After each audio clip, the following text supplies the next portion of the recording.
Bienvenue sur votre émission Catholique Tous, le mariage chrétien, qui vous est offerte par votre télévision catholique Lumen Christi TV. Nous avons la joie d'accueillir pour vous sur le plateau aujourd'hui le Père Mathieu Akankossi. Révérend Père, bonsoir à vous. Bonsoir, Père. Alors, le Père Mathieu est né le 21 septembre 1966 à Plaroui. Et vous êtes près du diocèse d'Abomey. On a donné le 14 janvier 1995 à Abomey. Vous avez fait votre thèse en droit canonique en 2001 à Rome. Ça fait 25 ans bientôt. Alors, c'est bien. Voilà. Alors, vous êtes actuellement curé de la paroisse Saint-Jean d'Arc à Sodoromain, à Boécon. Vous êtes aussi professeur de droit romain à l'UCAO, l'Institut de Boécon. Et enfin, vous êtes défenseur du lien. Défenseur du lien au tribunal voilà, d'Abomey, d'Assale-Kossa. D'abord, c'est quoi un défenseur du lien dans un tribunal? Défenseur du lien, c'est celui qui protège le lien matrimonial au sein du tribunal. Quel que soit ce que la cause présente, lui, il est à la recherche des éléments nécessaires pour protéger le lien sacramentel. Voilà, le lien matrimonial. Sacramentel. Donc, lui, son travail, c'est de trouver toujours des éléments pour affirmer que le lien demeure. Et au cas où il n'arriverait pas à trouver les éléments, il s'en remet à la décision du tribunal. Merci. Mais il n'affirme jamais que le mariage est nul. Non, c'est pas son travail. Son rôle est de défendre le lien. Voilà. Alors, chaque père qui parle de lien parle de mariage. Voilà. Et souvent, à la messe, on en attend, il y a projet de mariage entre tel et tel, tel et tel. Voilà. Ce qu'on appelle la publication de ban. Alors, chaque père, est-ce que la publication de ban est indispensable à la célébration de mariage? La célébration de ban. La publication de ban. C'est ce que la conférence épiscopale du Bénin a choisi pour faire des recherches au niveau des liens antécédents ou non du mariage à célébrer. Donc ici, par exemple, au Bénin, ils ont publié dans l'église de Cotonou les dispositions nécessaires pour faire de la publication de ban un canon invalidant le mariage. C'est-à-dire, si quelqu'un évolue vers le mariage et qu'il ne fait pas la publication de ban, et s'il n'a pas une dispense de publication de ban, et si le mariage est invalide. Voilà. Donc, la publication est nécessaire et indispensable à la célébration du mariage. C'est la manière de vérifier, de chercher s'il y a des liens antécédents, s'il y a des empêchements au mariage. Voilà. Mais vous dites qu'on peut dispenser de la publication. On peut dispenser, mais la personne qui est dispensée de la publication, c'est pour des causes graves. Des causes graves. Comme par exemple, peut-être il est in articulo mortis, donc il est article de mort, et quelques heures après, il devait rendre compte de sa vie. Donc, on n'a pas le temps de publier. Ou bien sur le lieu, le domicile, au niveau du domicile de la paroisse, il y a un dommage qui risque d'être ou bien un dommage ou bien une situation difficile qui risque de naître à partir de la publication de ban. Mais dans ce cas-là, on omet la publication de ban. Peut-être son mariage risque de créer une autre situation qui risque d'endommager sa réputation, mais la réputation de l'Église. Mais qui risque de mettre en danger son intégrité physique. Oui, physique. Voilà, donc tout ça fait que on peut dispenser la publication de ban. Alors, combien de fois doit-on faire la publication de ban avant la célébration de mariage? Est-ce que le code de droit définit le nombre de fois que le mariage doit être publié? Mais que le projet de mariage doit être publié? En tout cas, dans la coutume de l'Église au Bénin, la publication se fait 3 fois. 3 fois de suite. Donc, sur 3 dimanches. Donc, c'est après ces 3 fois-là, une fois que les fidèles seraient suffisamment informés du mariage, si nihil obstat, ils peuvent alors procéder. On peut alors procéder à la célébration du mariage. Alors, c'est quoi nihil obstat? S'il n'y a rien, s'il n'y a rien contre le... Donc, si rien ne s'y oppose. Bon, procède à la célébration du mariage. Alors, cher à la père, date indiquée par les conjoints. Les conjoints. Alors, vous venez de dire que la création de bancs vise à vérifier s'il y a des empêchements au mariage. Alors, que faire si le jour du mariage même, le jour où le mariage doit être célébré, et le père célébrant ou bien le père qui doit assister au mariage a connaissance d'un empêchement, le jour même du mariage? Bon. Donc, en réponse aux publications, quelqu'un vient annoncer le jour du mariage qu'il y a un empêchement à ce mariage. Que faire? Voilà. Donc, il faut savoir qu'au niveau de l'Église, il y a deux catégories d'empêchements. Il y a les empêchements, le cas d'empêchement d'irrima. D'irrima, ça signifie qui annule le mariage. Le mariage. Annule. Donc, les deux catégories, il y a les empêchements du droit divin. Là, on ne distingue jamais personne du sacrement, de l'empêchement du droit divin. Ça relève du droit divin. Par exemple, l'impuissance. L'impuissance est un empêchement de droit divin. Quand bien même c'est à 1 minute de la célébration que vous vous rendez compte qu'un individu, l'une des parties, est impuissante, là vous suspendez à la célébration du mariage. De l'autre côté, il y a les empêchements d'irrima de droit positif, c'est-à-dire purement ecclésiastique, disciplinaire. Okay, de droit ecclésiastique. Disciplinaire. Donc, dans ce cas-là, il y a deux tiers des empêchements positifs dont on ne peut pas, l'ordinaire ne peut pas donner la dispense. Par exemple, la dispense de l'ordre, la dispense de l'ordre, ou bien de vie publique. Donc on ne peut pas. Mais il y a d'autres empêchements d'irrima, comme empêchement de consanguinité, 4e degré inclus, ou bien empêchement d'âge, empêchement de... Donc l'âge, la consanguinité, en lien collatéral. En lien collatéral, oui. Pas en lien direct, c'est jamais dispensé. D'accord. Tant que c'est au 2e degré ou au 3e degré, un 1e degré, en lien direct, jamais. On ne peut pas accorder une dispense. Mais en lien collatéral, sur 4e degré, on peut dispenser de cet empêchement. D'accord. Mais alors, qui accorde la dispense? Celui qui accorde la dispense, c'est l'autorité compétente. C'est celui qui jouit du pouvoir administratif général. C'est-à-dire l'évêque diocésain ou bien le vicaire général peuvent dispenser de ces empêchements. Mais là, il faut savoir que l'évêque diocésain jouit de ce pouvoir de façon personnelle et le vicaire général, ce pouvoir est lié à son office. D'accord. Alors, plusieurs fois, il y a le mot dispense qui revient dans les dossiers de mariage. Mais selon le droit canonique, c'est quoi une dispense? La dispense, c'est une dérogation à la loi. La loi a un caractère général et contraignant. Donc, on peut dispenser, c'est un relâchement de la loi pour permettre à un individu de pouvoir jouir d'un bien spirituel. Voilà rapidement dit ce qu'est la dispense. Et c'est du droit administratif. C'est un pouvoir administratif. C'est un relâchement de la loi pour permettre à un individu de jouir d'un bien spirituel. Ouais. Alors, parlant d'individus, pour les désigner les futurs époux. Les futurs époux, dans ce cas-là, se préparent à le mariage. Oui. Alors, dans la préparation immédiate au mariage, et les futurs époux peuvent-ils décider du lieu d'ouverture de leur dossier et ensuite du lieu de la célébration du mariage et aussi du prêtre qui doit bénir le mariage? Voilà, les futurs époux doivent se conformer au lieu où ils ont le domicile, sur la paroisse où ils sont.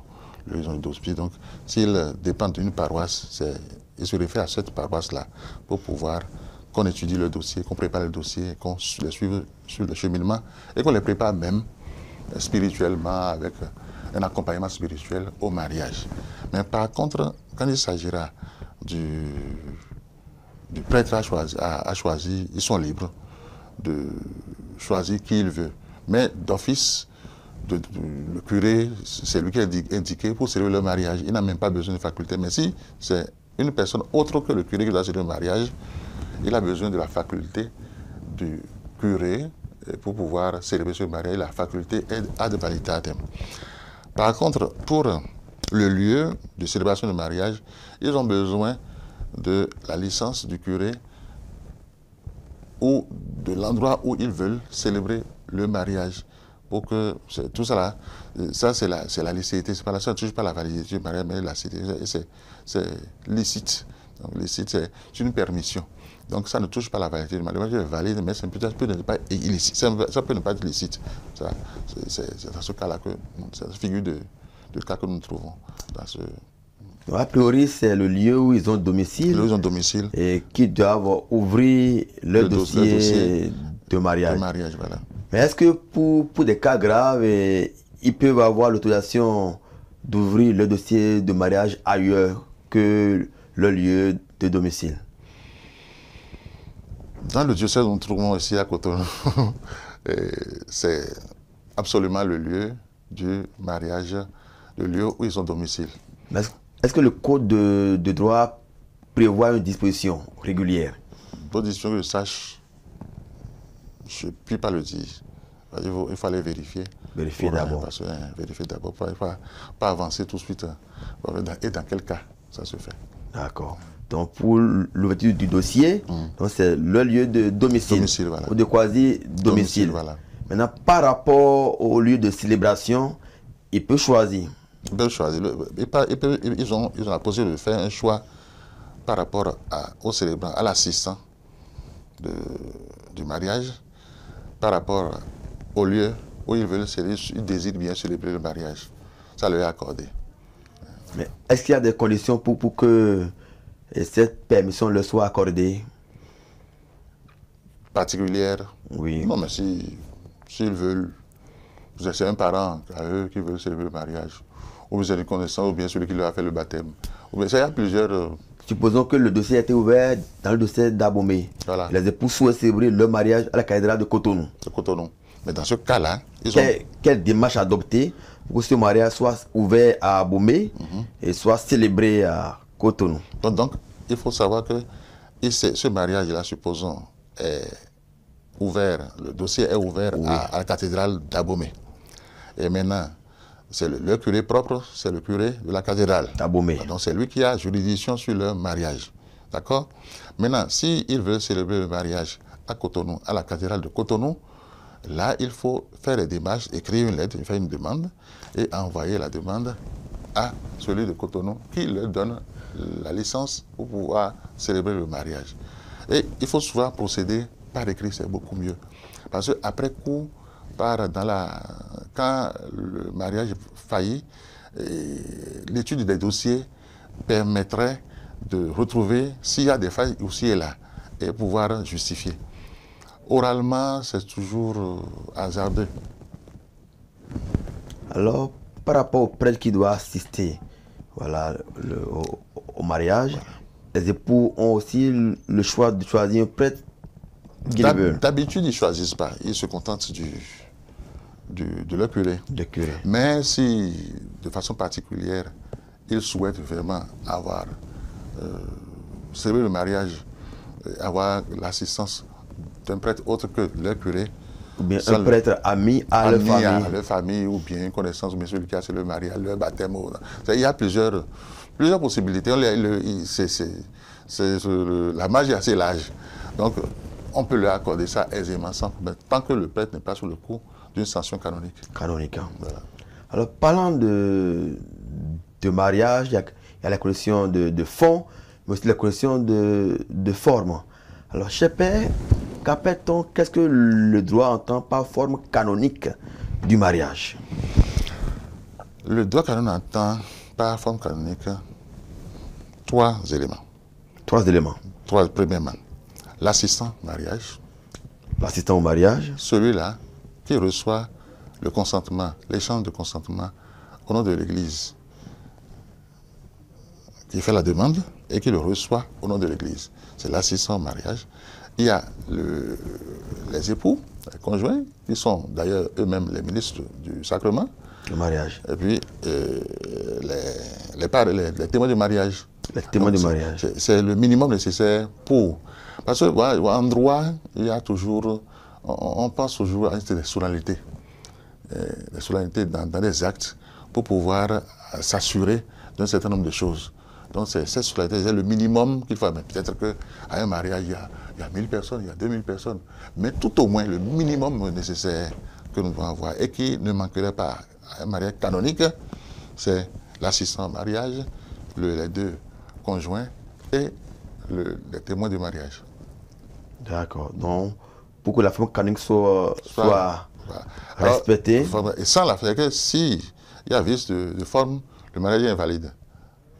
Au cas où, mais le droit prévoit combien de témoins? 2, 3, 4, 5? 2 témoins. 2 témoins. Et au cas où le jour-là, un témoin serait empêché? S'il est empêché, il peut à la rigueur, donner procuration à une autre personne pour pouvoir le faire. À la rigueur. Et en absence de procuration? Bon, en absence de procuration. Mais je crois quand même que le curé aurait pris les dispositions pour que ça soit assuré. Donc, il est obligé de changer, quoi. C'est parce qu'habituellement, les gens prennent l'époux et son épouse, donc monsieur et dame, un couple pour le faire. Mais bon, il n'est pas dit que c'est uniquement ce couple-là qui puisse le faire. Mais il faut, quand le droit dit, il faut 2 témoins, il faut les 2 témoins. Bon, maintenant, ce n'est pas les dispositions particulières que un diocèse ou un autre diocèse, ou bien au niveau national, les dispositions qui sont fixées, mais il est dit qu'il y a qu'on appelle l'assistant, oui, les célébrants, les ministres, et puis les 2 témoins. Je crois que si on remonte au canon, on peut toujours retrouver apprécier cette notion au mieux, quoi. Voilà, jusqu'à 1108, il dit que seuls sont valides les mariages contractés devant l'ordinaire du lieu, ou bien devant le curé, ou devant un prêtre ou un diacre délégué par l'un d'entre eux, qui assiste au mariage, ainsi que devant 2 témoins. Même toutefois, selon les règles exprimées dans les canons suivants, et restant sauf les conceptions dont il s'agit au canon 144, 1112, 1116 et 1127, paragraphe 1 et paragraphe 2. Par l'accident du mariage, on attend seulement la personne qui, étant présente, demande la manifestation du consentement des contractants et la reçoit au nom de l'Église. Donc ici, c'est précis, c'est 2. C'est 2 et je crois que le canon suivant n'apporte pas d'autres précisions. Alors, par assistant, on entend le prêtre. Le prêtre ou un délégué. Voilà, l'évêque, le curé ou bien un prêtre délégué par... Et qui reçoit la faculté. Mais sans la faculté, il ne peut pas. D'accord. Alors, est-ce que le droit a précisé les qualités des 2 témoins du mariage? Est-ce qu'il y a des conditions que doivent remplir ces témoins? Donc, les témoins... Autrement dit, est-ce que les témoins sont tenus des chrétiens catholiques? Est-ce qu'ils sont tenus des mariés? Bon, c'est tout à fait normal que être témoin aujourd'hui, ça relève. Il y a des obligations qu'on demande à tout témoin aujourd'hui. Quand il vient témoigner, je dis que habituellement, dans le dossier du mariage, on demande même si les témoins sont légitimement baptisés. Et on demande leur dossier, on va voir leur vie morale, pour voir s'ils peuvent assister, conduire, accompagner ce couple et l'aider à vivre vraiment le lien matrimonial à bien. Donc, s'ils ne sont pas des témoins, ils ne vivent pas vraiment le mariage dans son essence, dans ses exigences, ils ne peuvent vraiment pas vivre, conseiller ce couple-là et témoigner de leur foi auprès de ceux-là. Parce que le mariage est très exigeant. Hein. Le mariage, c'est pas simple. 2 vies ensemble, c'est très très difficile. Par les temps qui courent, il faut les féliciter. Quand quelqu'un fête 5 ans, 10 ans, 15 ans, 20 ans, il ne faut pas le laisser comme ça, il faut le féliciter. C'est des anniversaires qu'on fête, c'est des moments où on se dit, mais Seigneur, on a pu passer cette difficulté-là. Ce n'est pas simplement. Donc, ceux qui doivent être témoins, il va falloir qu'ils revêtent au moins, soit même de la même foi que celui qui est celui-là, cette double conjoint qui convole aux noces, à mon sens, à moi en tout cas. Mais est-ce que le droit en lui-même, le droit canonique a prévu ça? Le droit n'a rien dit à propos. À propos. Non, il n'a rien dit à propos.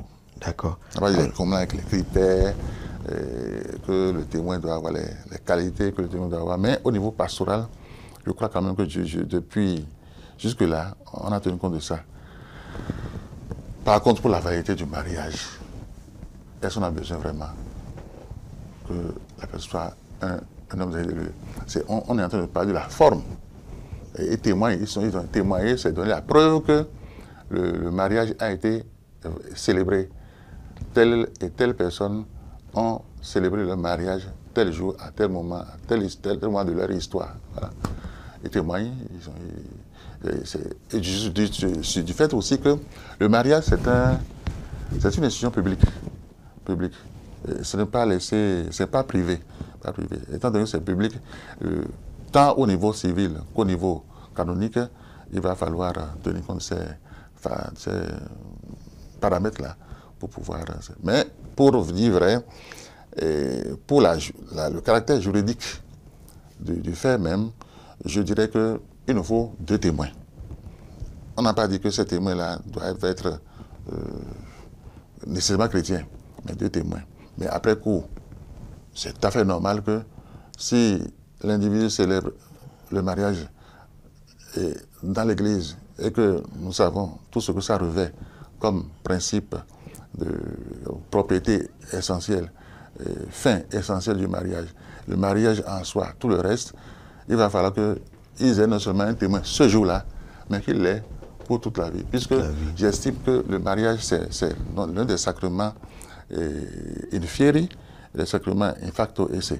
Le sacrement in fieri, c'est un sacrement qui a été célébré, tout de suite dans la célébration, tout de suite là, c'est célébré, c'est vrai, mais en même temps, c'est un sacrement qui se vit dans la permanence. Donc, cette permanence-là, il faudrait qu'ils s'accompagnent. Moi, j'opte beaucoup pour que les témoins soient toujours chrétiens et catholiques. Voilà. Chrétiens et catholiques. Et mariés en plus. Et mariés, bien sûr, mariés en plus. Mais s'ils ne sont pas encore, c'est leur vie de mariés qui est proposée d'une manière ou d'une autre et qui les engage à conseiller les autres sur le chemin. Oui. Donc même si le droit ne l'exige pas, vous le souhaitez. Je le souhaite vivement. Alors, cher Père, nous sommes presque à la fin de notre émission. Avez-vous un mot de fin à nos chers téléspectateurs? Vu la complexité du mariage, surtout par les temps qui courent, moi je souhaite vivement que tous ceux-là qui se préparent au mariage puissent passer par l'école du mariage de la famille.